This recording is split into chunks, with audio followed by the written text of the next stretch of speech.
Pour continuer un petit peu encore sur cette plasticité du cerveau, des chercheurs ont découvert ce qu'on appelle une organisation cyto-architectonique du cerveau.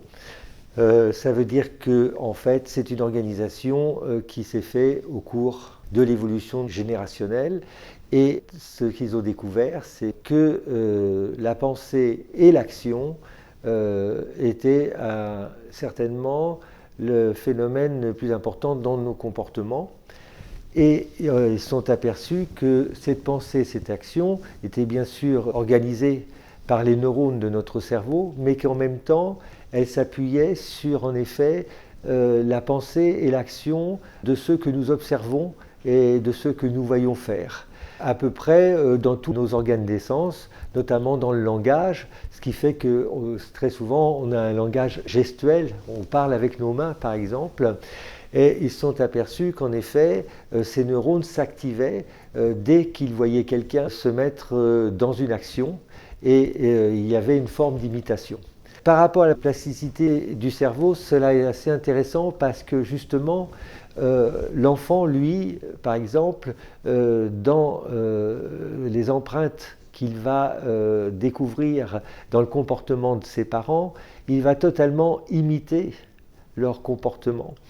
Et en fait, c'est ce qui va lui donner sa structure architectonique pour sa vie future.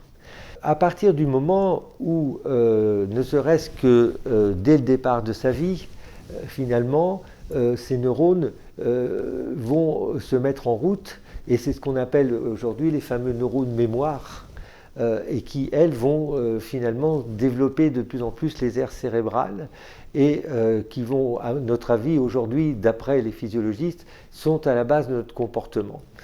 À partir du moment où, justement, il va y avoir, comme on l'a expliqué, des défaillances dans les unités familiales ou finalement des violences dans les unités familiales, des comportements violents ou des comportements complètement antinomiques pour l'être humain, à partir de ce moment-là, l'imitation ne pourra pas se faire et on aura toujours la pensée, mais on ne passera pas à l'action.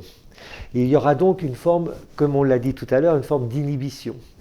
Et cette forme d'inhibition, évidemment, va se passer aussi au niveau des aires cérébrales. Et on verra ensuite comment ça va se décrypter au niveau de la main. Mais il est certain qu'à partir du moment où ces empreintes, ou alors on peut dire ces mémoires, puisque finalement, toute votre généalogie, elle est enregistrée dans une structure qu'on appelle l'hippocampe, qui est une structure à la base du cerveau. Elle est enregistrée dans une autre structure qui est très importante, qui est un triatome, qui fait un peu le tri de toutes les mémoires, celles qui sont bonnes et celles qui sont mauvaises. C'est quand même intéressant. Et elle est enregistrée, bien sûr, au niveau de votre hypothalamus, qui est votre système limbique. Et Jean-Didier Vincent dit à peu près ceci: l'étroitesse de sa taille n'est pas en rapport avec l'encombrement de ses fonctions. Et en fait, il a des fonctions absolument énormes, l'hypothalamus, alors que c'est une toute petite glande, en forme de clé. D'ailleurs, c'est vraiment une des clés pour nous de nos émotions, qu'elles soient bonnes ou qu'elles soient mauvaises. Et donc, ce qui est intéressant à considérer, c'est que le cerveau, il enregistre tout. Il enregistre le bon comme le mauvais, et que tout ce qui est finalement contre l'évolution, je dirais, harmonieuse d'un individu, va entraîner une perturbation de cette plasticité cérébrale. Alors, moi, quand j'ai commencé mes études de crânien, on a étudié un crâne totalement global. On n'a pas étudié un crâne au niveau finalement d'un cerveau antérieur, cerveau moyen, etc. On a étudié un crâne dans sa globalité et finalement on a fait des techniques, ce qu'on appelle des techniques globales au niveau du cerveau, ce qu'on continue aussi un petit peu aujourd'hui. Et je crois qu'on peut avoir quelque chose d'un peu plus fin et d'un peu plus précis. Et quand j'ai découvert les trois cerveaux de MacLean, c'est un chercheur qui en 1949 a estimé que nous n'avions pas un seul cerveau, mais qu'on avait un cerveau trinitaire, donc un cerveau qui se divisait en 3 fonctions. Et en effet, ça m'a beaucoup intéressé parce qu'en fait, il a décrit un cerveau reptilien, qui est le cerveau postérieur, qui est un cerveau qui a comme composition le cervelet et le tronc cérébral, un cerveau mésencéphalique, c'est-à-dire le cerveau du milieu, qui est composé par les pariétaux et qui est un cerveau somatosensoriel. Et enfin, on a un néocortex, qui est notre cerveau qui s'est développé au fil du temps, et qui est le cerveau de l'analyse, de la logique, de la prise de décision, du discernement et du raisonnement. Et en fait, il faut savoir que ces 3 cerveaux vont fonctionner ensemble pour aider l'individu à faire ses choix. À partir du moment où, encore une fois, un cerveau va être, je dirais, encombré d'empreintes qui pourraient l'empêcher d'avoir un fonctionnement physiologique normal, son évolution va se tourner avec des inhibitions, je préfère encore une fois le dire parce que je crois que c'est important, et ces inhibitions vont se transformer sous forme de peur, ou sous forme de peur du manque de subsistance tout simplement, hein, de quoi se nourrir, le manque de moyens, le manque d'argent, le manque de foi en lui aussi, c'est important de croire en lui, le manque enfin de liens familiaux, donc finalement une absence affective importante. Il y a chez l'être humain une forme de solitude qui s'installe, qu'on voit d'ailleurs assez aujourd'hui dans notre siècle, une forme de confinement en lui aussi, je pense que le terme est assez juste, et quelque part où finalement il n'est pas avec lui, ni en lui, ni pour lui, mais à côté, complètement à côté de lui-même. Donc je vais reprendre avec l'aide du crâne ces 3 cerveaux pour que vous puissiez les visualiser plus facilement. Et vous allez voir que c'est assez étonnant. Donc on a ici en effet la partie du cerveau reptilien, ici, et en dessous vous avez le cerveau archaïque, aussi c'est comme ça qu'on l'appelle, et vous avez ici en dessous le tronc cérébral qui va se poursuivre par la moelle épinière et la colonne vertébrale. Ensuite, vous avez ici, en effet, tout le cortex pariétal, qui est le cortex moteur et sensoriel, au niveau de ces 2 os qui sont les pariétaux. C'est le cerveau qu'on dit, c'est le mésencéphale. Et ici, vous avez le néocortex, ou cortex frontal, ou cortex préfrontal. Il faut savoir que le cerveau du milieu, ce cerveau somatosensoriel, avec toutes les fibres motrices et sensorielles, sont tout à fait celui qui sont en rapport le plus important avec tous les neurones qui sont au niveau du corps et tous les systèmes nerveux périphériques et systèmes nerveux autonomes qui sont, on ne va pas détailler parce que ce serait trop compliqué, mais ils sont totalement en réception avec, c'est-à-dire que finalement ils sont tellement importants qu'ils vont se mettre en relation les uns avec les autres, et chaque fois qu'il y aura une perturbation de vie, je dirais un échec, un écueil, quelque chose qui ne va pas dans un projet de vie, à partir de ce moment-là, il y aura une compétition très importante qui se fera au niveau de ce cerveau par rapport au sensoriel et au moteur, qui évidemment va donner des pathologies sensoromotrices. Et le principe du cortex préfrontal ou néocortex, c'est un principe décisionnel. C'est des décisions très souvent que l'on doit prendre des fois dans des états d'urgence. Ces décisions, le cortex préfrontal, lui, va, pour permettre de prendre ces décisions rapides, ou ces choix des fois rapides et pas forcément adéquats, va inhiber les émotions que l'on pourrait ressentir ou vivre, ou l'intuition dont on a bien parlé, ou la perception dont on a parlé, perception de soi et perception de l'environnement, pour prendre cet aspect décisionnel. Et en fait, aujourd'hui, où l'homme est pressé, on pourrait parler de l'homme pressé, et non pas dépressé ou dépressif, mais l'homme pressé, le cortex préfrontal a tendance à devenir primaire, et à être extrêmement sollicité. par rapport aux autres cortex cérébraux, le cortex mésencéphalique et le cerveau archaïque. Et donc, quelque part, il y a une forme d'épuisement neuronal, parce qu'évidemment, il faudrait que vos neurones y se reposent. Et on sait aujourd'hui qu'il y a énormément de cas d'insomnie où on continue à travailler avec son cortex préfrontal pour voir les stratégies, puisque c'est son rôle, que l'on va utiliser le lendemain pour finalement combattre le stress du travail, le stress de l'environnement professionnel et également le stress familial. Et donc, c'est intéressant de bien définir ces trois cerveaux et la capacité qu'ils ont.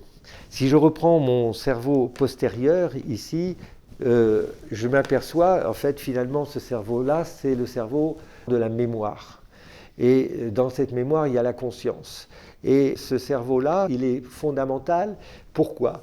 Parce qu'au niveau de votre occiput, ici, toutes les chaînes du corps vont venir s'attacher, tous les fascias vont se réunir à la base de ce cerveau. C'est d'ailleurs pour ça qu'il est plus dense, parce qu'il faut bien, comme ça tire, il faut bien qu'il y ait une épaisseur pour finalement une telle traction. Donc cette base-là est une terre qui va être modelée, vous voyez, ça va être modelé. Je peux vous dire que tout le monde a une base entièrement différente. Il n'y a pas une base pareille en fonction justement du fonctionnement des aires corticales dont on vient de longuement parler. Et à partir de ce moment-là, si vous voulez, le cerveau, lui, postérieur, va distribuer au niveau de l'influx nerveux et solliciter certains organes du corps pour permettre une fonction de réflexion, une fonction de conscience, encore une fois, une fonction d'inspiration, d'intuition, pour que l'être humain puisse comprendre le sens de ce qu'il fait, non seulement dans l'acte, mais aussi dans l'introversion avec lui-même. Ce cerveau-là risque d'être très perturbé, en effet, dans les mémoires générationnelles, parce qu'il y a eu des événements, comme les événements de guerre, par exemple, pour ne citer que ça, où il y a eu beaucoup de souffrance. À partir du moment où il y a un événement qui crée une souffrance, à partir de ce moment-là, il y a inhibition. Et il y a plusieurs types de souffrances, on ne va pas toutes les citer, mais il est important de comprendre qu'une souffrance d'un manque parental, c'est une souffrance d'une violence, c'est une souffrance. Une souffrance de deuil, c'est une souffrance, etc., etc. Et il y a de nombreux types de souffrances, et une trahison, c'est une souffrance, ça peut être une très grande souffrance aussi. Et à partir de ce moment-là, il va y avoir une inhibition de ces zones, chose que l'on peut déterminer par une certaine forme d'écoute. C'est ce qu'on fait dans notre méthode.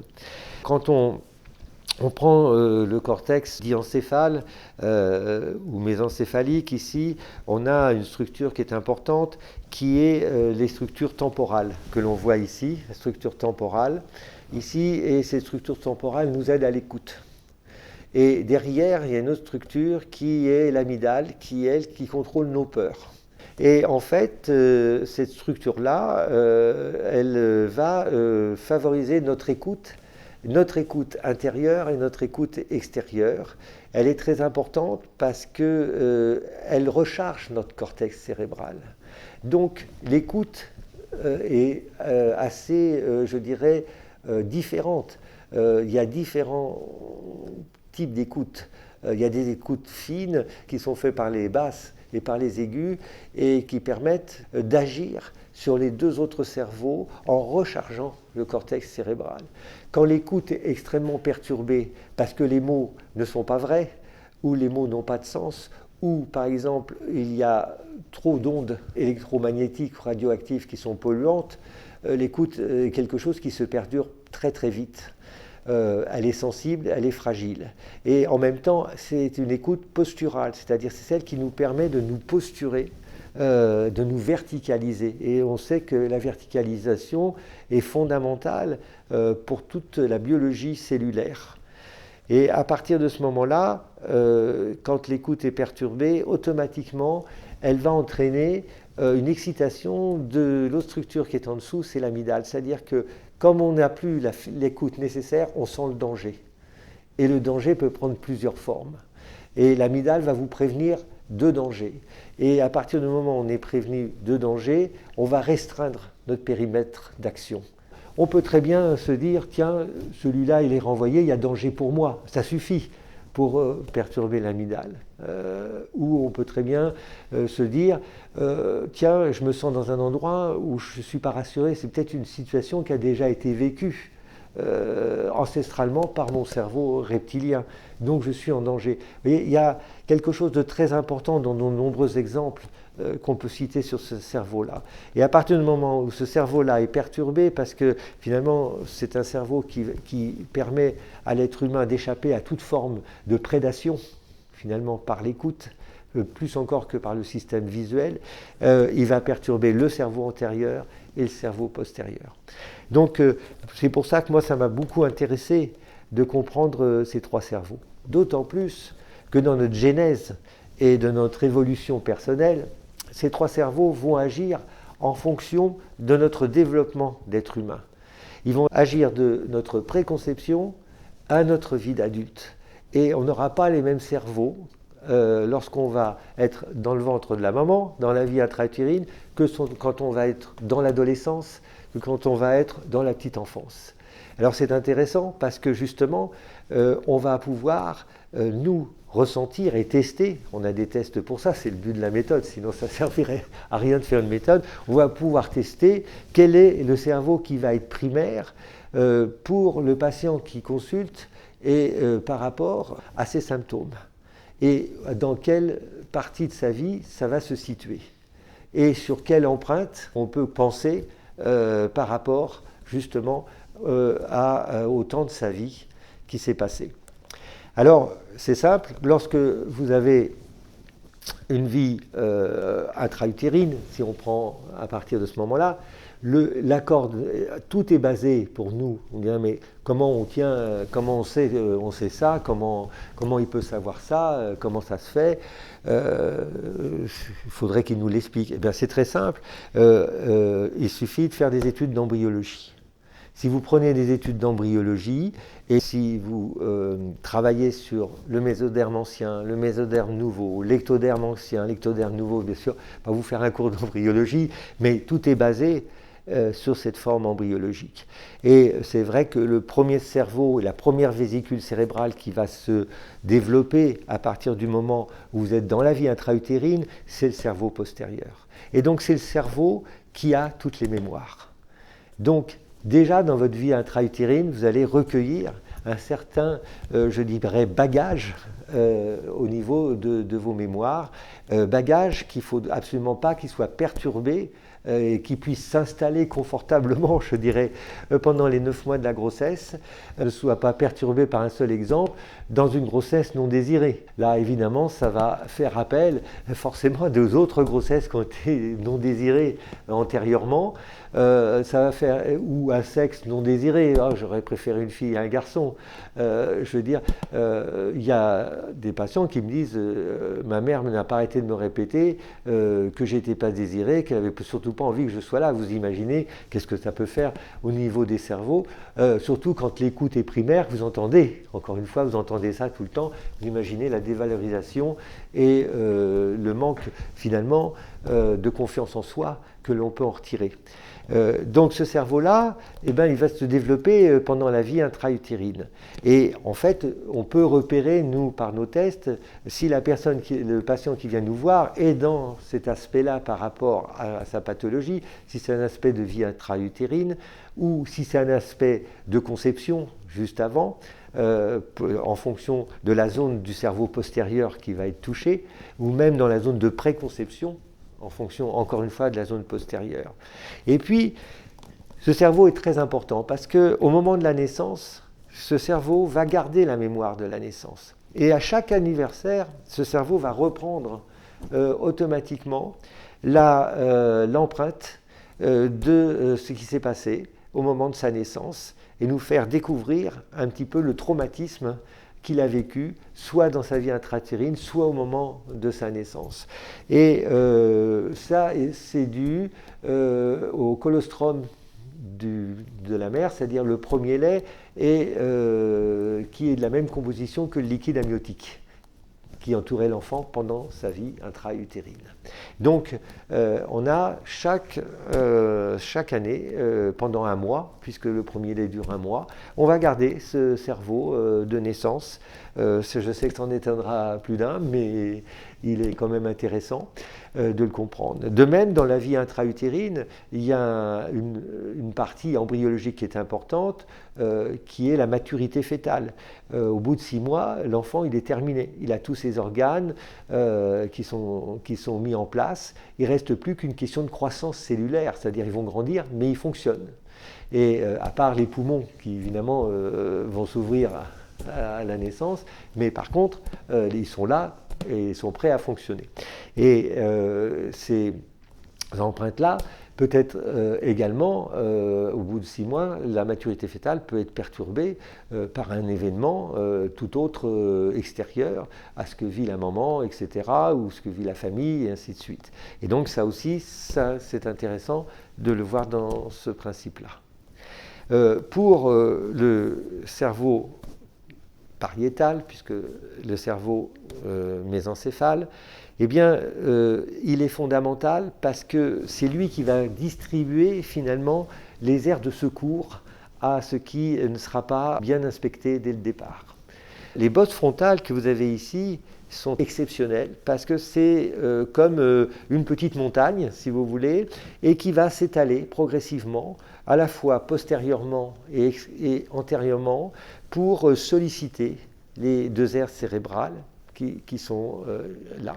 Pour ça, il faut absolument que l'enfant est un enfant in utero, est un enfant hormonal.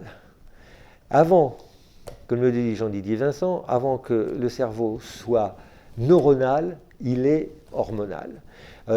Et hormonal, ça veut dire que c'est les hormones qui vont avoir une prépondérance, puisque à la naissance, le système nerveux de l'enfant n'est pas totalement terminé. La preuve, c'est que l'enfant voit flou, il ne voit pas nettement. Donc déjà, même le nerf optique n'a pas encore toutes ses connexions au niveau cérébral. Donc c'est un enfant hormonal et on sait très bien que dès qu'il y a des stress, si vous voulez, automatiquement, certaines hormones vont nuire à la qualité du sang. Et la qualité sanguine entre la mère et l'enfant et les échanges sanguins entre la mère et l'enfant, c'est ce qui va faire toute la constitution de l'enfant, non seulement au niveau immunologique, et ça c'est très important, parce que notre système immunitaire nous combat contre le stress de façon très importante, mais au niveau psychologique également, parce que les hormones ont forcément une fonction psychologique. Comme tout le monde le sait, la sérotonine, c'est l'hormone qui permet d'abord, c'est l'hormone du sommeil, mais c'est aussi l'hormone qui est du bien-être et ainsi de suite. On pourrait s'étendre longtemps sur les hormones, mais aussi il y a des hormones d'urgence comme les hormones thyroïdiennes qui s'aperçoivent que, étant donné qu'il y a énormément de stress, il y a des hormones du stress qui empêchent l'oxygénation des tissus et ainsi de suite. Et je crois que c'est important de comprendre que dès qu'il y a un stress à ce niveau-là, ce cerveau-là va être obligé de distribuer énormément d'influx au cortex antérieur, qui est un cortex d'urgence, pour inhiber les fonctions qui sont secondaires, mais qui seront primaires plus tard dans sa vie, mais qui sont secondaires pour la survie de l'embryon.